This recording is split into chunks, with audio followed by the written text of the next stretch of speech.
Je vous l'annonçais dans les titres, sauf circonstances exceptionnelles, le second tour de l'élection du président de la République est prévu le 11 août prochain. Entre-temps, le ministère de l'Administration en charge des élections mettra les bouchées doubles pour corriger les anomalies constatées ça et là lors du premier tour. Abbas Famouri Traoré.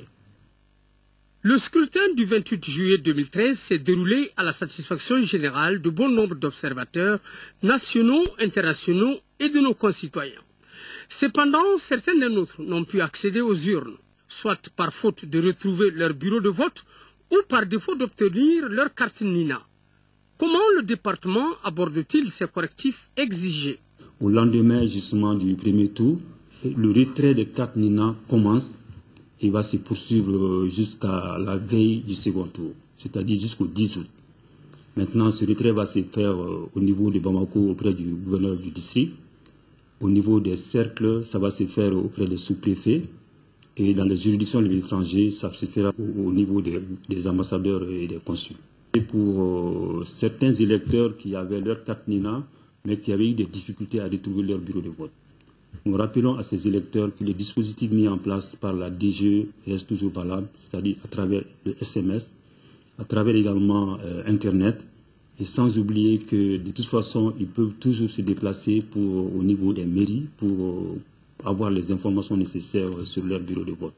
Au sujet des bulletins nuls enregistrés lors du premier tour du dimanche passé, l'encre utilisée serait mise en cause en partie.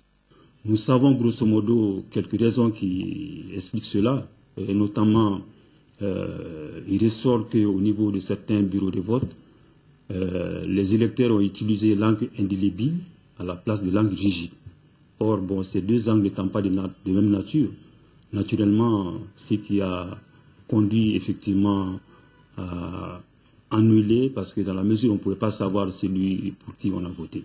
Donc, nous sommes en train de voir comment effectivement résoudre cette question-là. La Cour constitutionnelle, depuis vendredi dernier, examine la moralité du vote du dimanche passé et statue sur les éventuelles plaintes. Est-ce à dire que le deuxième tour, c'est dimanche 11 août 2013? Oh, naturellement, cette question ne se pose même pas de notre point de vue. Nous l'avons toujours dit, nous sommes dans les préparatifs du deuxième tour. Et franchement, nous sommes très loin de cette question de report.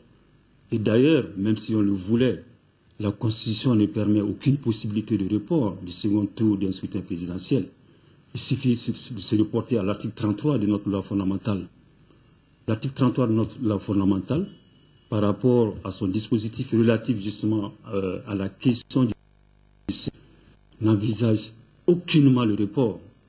Ce que la Constitution dit, c'est que entre les deux tours, si jamais il y avait un cas de décès ou d'empêchement d'un candidat, des deux candidats qui participent à ce second tour, il y a la reprise de l'ensemble des opérations électorales.